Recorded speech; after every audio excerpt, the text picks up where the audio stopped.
Assalamu alaikum, I'm Aisha and you're watching Samaa News. Here are today's headlines. The United States has reportedly delivered a 15-point plan to Iran to end the ongoing Middle East conflict, with Pakistan's army chief acting as a key intermediary. Officials briefed on the plan say it addresses Iran's ballistic missile and nuclear programs, a halt to enrichment of nuclear material on Iranian soil, suspension of funding for regional proxy groups, establishment of a free maritime corridor in the Strait of Hormuz, and a potential ceasefire to allow detailed negotiations. Meanwhile, Iran has reportedly set its own conditions, including guarantees against future attacks, compensation for war-related losses, and full control over the Strait of Hormuz.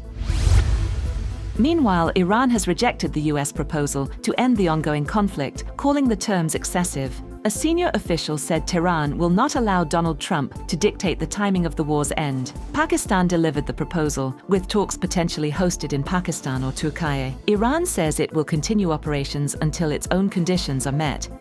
Earlier, a senior Iranian official claimed that Pakistan delivered a proposal from the United States to Iran, and either Pakistan or Turkey could be venues for discussions to de-escalate the war in the Gulf.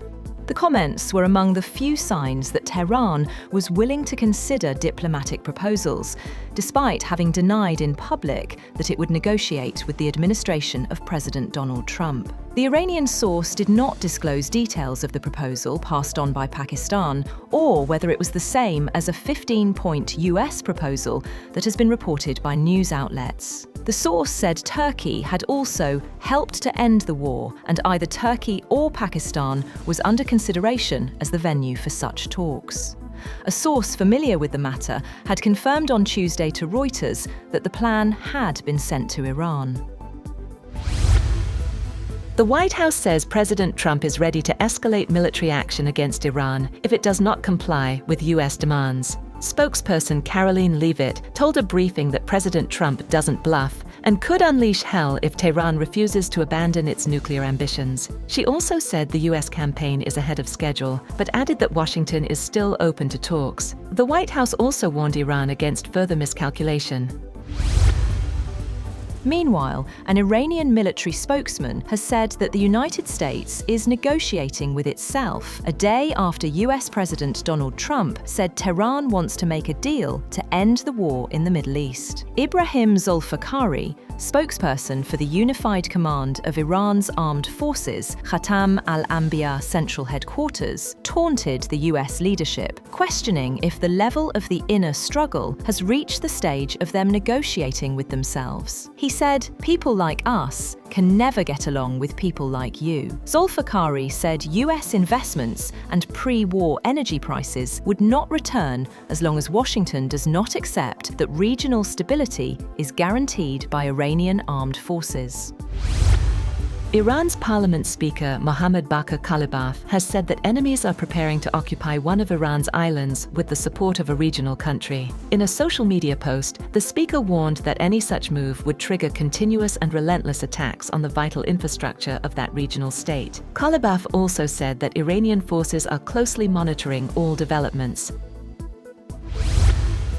On the other hand, the United States Department of Defense is preparing to send thousands of additional troops to the Middle East. Officials told Reuters that the US is expected to deploy between 3,000 and 4,000 soldiers from the elite 82nd Airborne Division. The unit, based at Fort Bragg, is known for its ability to deploy within 18 hours. Sources did not specify when or where exactly the troops would be sent in the Middle East. The deployment is the latest step in a growing US military presence in the region. 7 Iraqi soldiers have been killed and 13 wounded in an airstrike in western Anbar. The strike targeted a site linked to Iran-aligned Popular Mobilization Forces near a military medical center. Iraq's defense ministry called it a serious violation of international law and a dangerous escalation, while Prime Minister Mohammed al-Sudani instructed the Ministry of Foreign Affairs to summon the US charge d'affaires in Baghdad over attacks targeting its military units.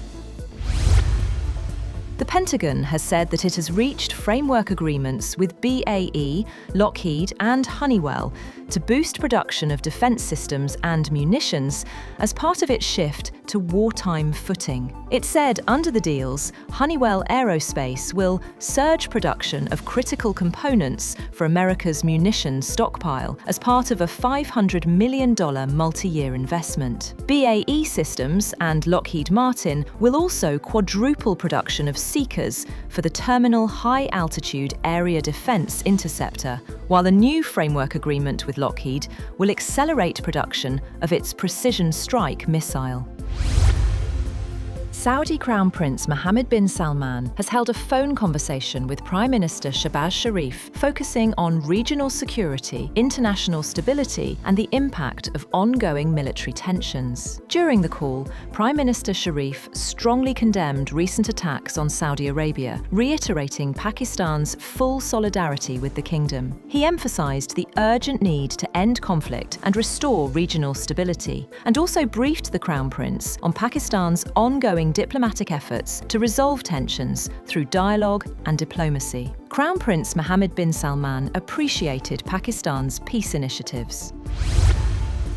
Russian attacks have damaged 2 energy facilities in Ukraine's northern Chernihiv region, leaving close to 212,000 consumers without power. A regional electricity distribution company said nearly 150,000 consumers in the city of Chernihiv and the surrounding district were without power after a Russian attack damaged an energy facility in the Chernihiv district. It later added that close to another 62,000 consumers were left without power in 3 other districts in the region after an attack on an energy facility in the Nijinsky district.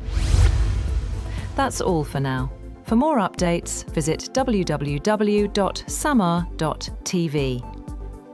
Thank you for watching Samaa News.